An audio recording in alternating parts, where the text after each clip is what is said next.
법원행정처장님, 예, 지금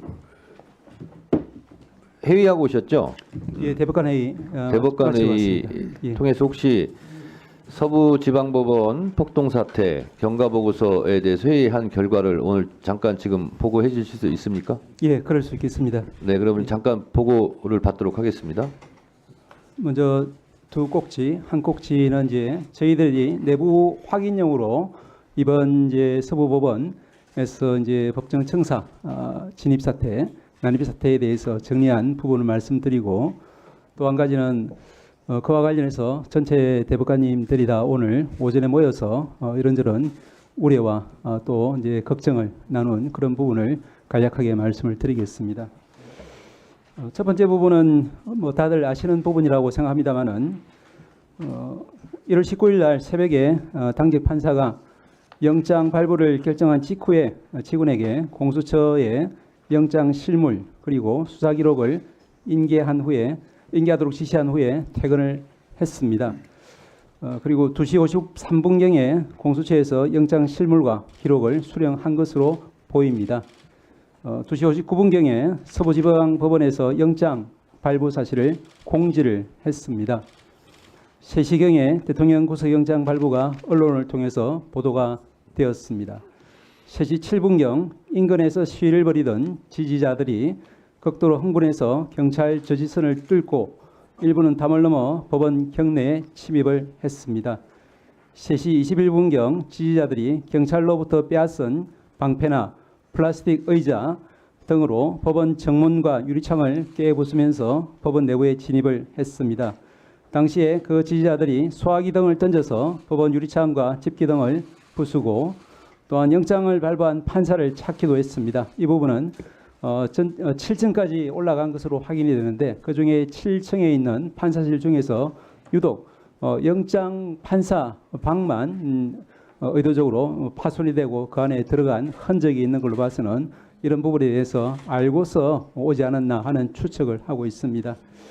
3시 32분경에 경찰이 법원 내부에 투입되어서 지지자들을 진압하고 현행범으로 체포를 시작했고, 그 사이에 법원 직원들은 혹은 옥상으로 혹은 지하로 대피를 해서 신병의 안전을 도모했지만 그 과정에서 심각한 정신적인 충격을 많이 받았을 것으로 저희들 보고 있습니다.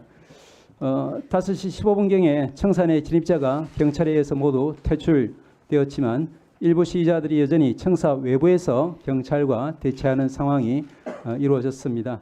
7시 28분경에 청사 외부 시위대도 대부분 해산이 되었고, 일부 시위자들만이 청사와 비교적 떨어진 거리에서 개별적으로 산발적 시위를 벌인 것으로 보입니다.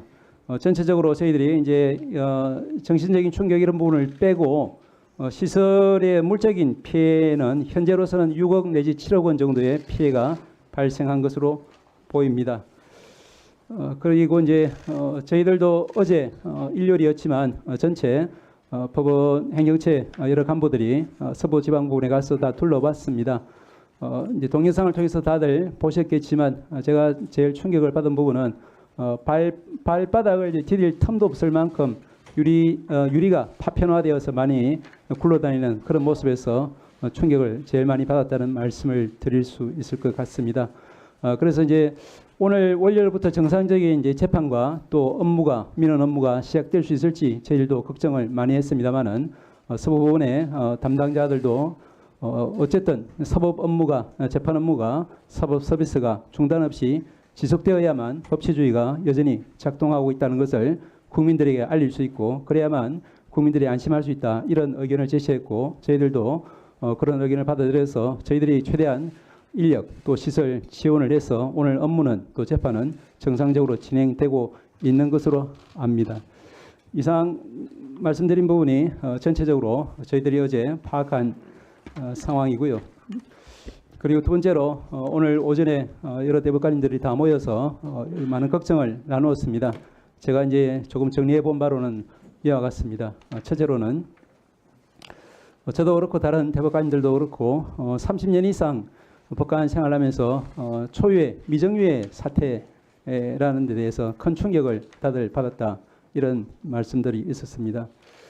그리고 법관 사법부가 아니라 법관 개개인이 모두 독립된 헌법 기관인데 이와 같은 법관들의 개인에 대한 또 법원의 재판에 대한 그와 같은 태행 시도라는 것은 법치주의에 대한 전면 부정일 뿐 아니라 우리가 사법부, 국회, 또 정부 등 모든 헌법기관 전체에 대한 이제 부정행위일 수 있기 때문에 굉장히 심각한 사안으로 봐야 된다 이런 말씀들이 있었고 또한 이것이 이제 이번이 마지막이 아니라 시작이 되어서는 정말로 곤란하겠다.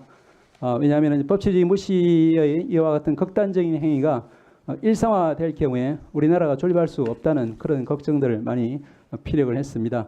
그렇기 때문에 이번에 명확한 이제 수습 그리고 입장 정리가 필요하지 않겠냐 이런 말씀들을 주셨습니다. 그리고 그와 관련해서는 이와 같은 행위가 법치주의 관점에서 절대 용납될 수 없다는 것과 함께 또 결코 그와 같은 불법적인 난입, 폭력에 대해서는 결코 성공할 수 없다 이런 분명한 메시지를 전체 헌법기관에 종사하는 분들이 한 목소리로 이야기를 해주실 필요가 있다라는 그런 말씀도 있었습니다. 이것은 이제 법조인이든 또 비법조인이든 우리가 헌법 토대 위에서 생활하고 있는 관계자 모든 사람들이 유념해야 되고 또한 절제하고 또 자제하고 그 토대 하에서 법치주의를 존중해야만 한다 이런 말씀들이 있었습니다. 마지막으로 우리 사법부도 좀 돌아볼 부분이 있다 이런 반성적인 이야기도 나왔습니다. 우리 과연 우리 사법의 모든 재판이 이제 신속, 공정, 그리고 형평성에 문제없이 잘 이루어지고 있는지 그 부분에 대해서 일부라도 국민들이 좀 불편해하고 또 이제 신뢰하지 못하는 부분이 있다고 하면은 그런 부분에 대해서는 우리 사법부가 조금 더 반성하고 조금 더 노력해야 되지 않느냐 이런 지적들도 많았습니다. 그와 관련해서는 민주당에서도 이제 21대에 이어서 22대 국회에서도 입법 발의를 해 주셨습니다만은 이제 조건부 구속영장 제도라든지 이와 같이 영장 재판 하나가 마치 이제 모든 재판의 전체를 결정하는 것처럼 그렇게 중차대한 어떤 부담을 영장 판사 개인에게 지우고 또 그것이 그렇게 이제 일반에게 이해되는 받아들여지는 이와 같은 이제 사법 시스템은 분명히 우리가 선진 외국처럼 좀 이제 수정할 필요성이 있기 때문에 그와 같은 발의된 입법을 저희들도 좀 진지하게 그리고 이제 이번 22대 국회에서 입법 받아들일 수 있도록 노력할 필요가 있다. 이와 같은 취지의 말씀들이 있었습니다. 예, 이상입니다. 네, 보고 잘 들었습니다. 지금까지 언론에 안 알려진 것을 하나 말씀하셨는데 그 서부지방법원 7층에 폭도들이 차은경 부장판사를 찾으러 다니는 동영상은 JTBC를 통해서 보도가 되었는데 확인해 보니 차은경 부장판사 사무실만 파손이 돼 있더라라는 거죠. 저희들이 알기로는 제가 어제 간략히 봤습니다만은 그 들어간 흔적이 있는 방은 차 부장판사의 방은 아니었던 것 같고 다만 다른 영장 판사의 방이었던 것으로 기억합니다. 그러니까 차은경 부장판사실은 파손된 게 있습니까 없습니까? 저희들이 확인한 바로는 어제는 확인을 못했습니다. 다른 영장 판사 예. 사무실에 집기 이런 것 등은 파손된 게 있어 보이네요. 예, 들어간 흔적이 있다라는 문을 강제로 열고 들어간 흔적이 있다는 자, 그러면 정도만. 파손된 예. 그 영장 전담 부장판사 사무실과 차은경 부장판사도 같은 층에 있습니까? 그 부분은 좀 확인해 봐야 되겠습니다만은 어제 들어간 흔적이 있는 방은 차 부장 방은 아니고 다른 영장 판사였다. 이 정도까지만 확인했습니다. 그러니까 어쨌든 판사 사무실에 들어가서 집기를 파손한 것은 확인한 거죠.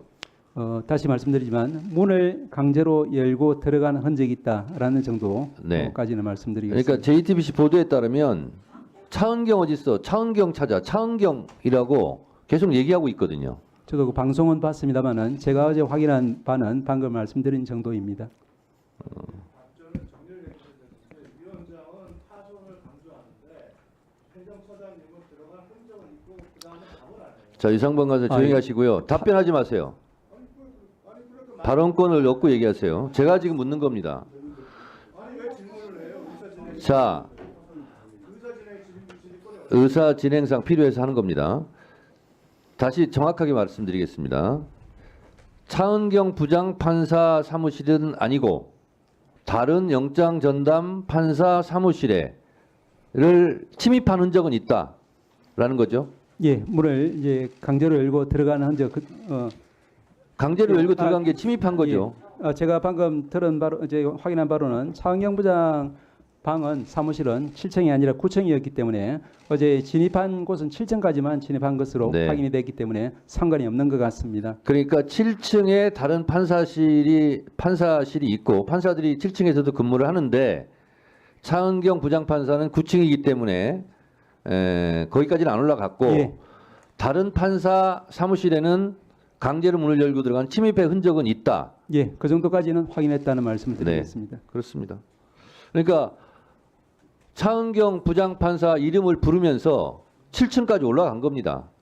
근데 차은경 부장판사 사무실은 7층에 없고 9층에 있었기 때문에 피해를 안 입었다고도 볼 수 있는 거겠네요. 예, 9층에 있다는 사실은 방금 확인이 됐습니다. 네, 알겠습니다. 자, 그러면 지금부터 잠시만 주목해 주시기 바랍니다. 제가 구독자분들을 위해서 선물 하나를 준비했는데요. 제가 항상 여러분들께 드리는 말씀이 있습니다. 뉴스만 평소에 잘 챙겨보셔도 돈이 되고 돈을 벌 수 있다라고 말씀을 드렸는데요.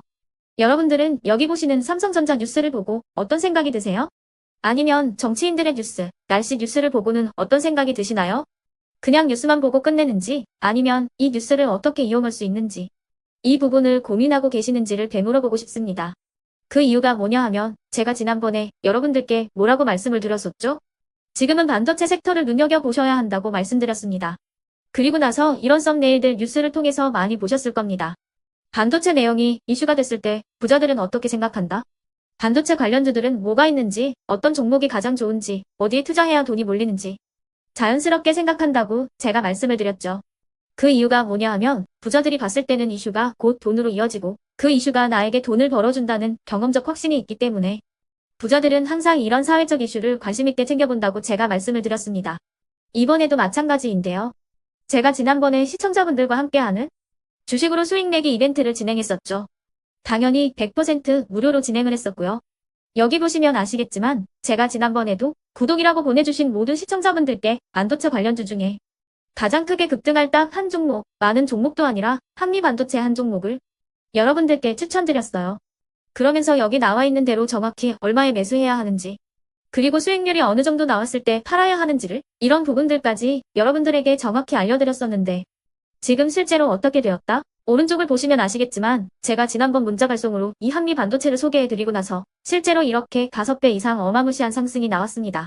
100만 원만 투자를 했어도 무려 500만 원이 넘는 수익금이 생긴 거죠. 그래서 당시에도 굉장히 많은 분들이 제가 드린 이 한미 반도체로 수익을 내실 수가 있으셨을 텐데요. 다시 한번 축하드린다고 말씀을 드리겠고 이번에도 마찬가지입니다. 앞으로도 2024년, 2025년 계속해서 기대해볼 섹터는 AI입니다. 그 중에서도 AI 반도체는 그 누구도 부정할 수 없는 미래성장 산업입니다. 그러면 우리가 어떻게 생각해 볼 수 있을까요? AI 반도체 종목 중에 앞으로 크게 대장 역할을 하면서 10배 이상 급등할 수 있는 텐베고 종목을 지금부터 열심히 추적해야 한다는 겁니다. 큰 돈을 투자하지 않더라도 월급의 일부분 아주 소액이라도 이 종목을 모아가야 수백 %의 수익률을 손에 쥘 수 있는 것이죠. 지금 여러분이 보고 계시는 이 유튜브 또한 AI 반도체와 아주 밀접한 연관이 있고 반도체야말로 대한민국의 핵심 산업으로 앞으로 더더욱 시장은 성장할 수밖에 없습니다. 그렇기 때문에 제가 이번에도 뭘 보내드리고 있냐면 지난번과 똑같이 구독이라는 문자를 보내주시면 제가 AI 반도체 관련주 중에 앞으로 대장주 역할을 하면서 주가가 가장 크게 급등할 한 종목을 여러분들께 문자 발송으로 종목명과 사고 파는 시점을 모두 알려드릴 건데요. 그 문자를 받고 여러분들이 주식으로 돈 버는 연습을 한번 해보셨으면 좋겠고요. 혹시라도 나는 주식을 하지 않는다 하시는 분들은 주변에 주식하시는 지인분들에게 말씀을 해주셔도 되고요. 아니면 연세가 있으셔서 투자가 어렵다 하시는 분들은 이 종목을 자녀분들에게 한번 사봐라. 이걸로 한번 수익을 내봐라. 이렇게 조언을 해주실 수도 있는 거겠죠. 그래서 지금 이 영상을 보시는 시청자분들 중에 나도 이번 종목이 좀 궁금하다 하시는 분들은요. 누구나 상관없이 그리고 어느 시간대나 상관없이 부담없이 010-2514-5930번으로 구독이라는 문자 보내주시면 제가 이번에도 똑같이 무료 추천 급등주 문자를 보내드리겠습니다. 이해되시겠죠? 제 번호 010-2514-5930번으로 구독이라는 문자 보내주시면 여러분들이 직접 이슈를 통해서 돈 버는 연습을 해보실 수가 있는 거고 제가 돈을 받는 것도 아니고 투자를 대신해 드리는 것도 아니기 때문에 부담 없이 신청해 주시면 되는 겁니다. 그리고 수익이 나면 저는 다른 것은 하나도 바라지 않습니다. 제 채널에 구독, 좋아요 한 번씩만 눌러주시라 이렇게 다시 한번 말씀을 드리겠습니다.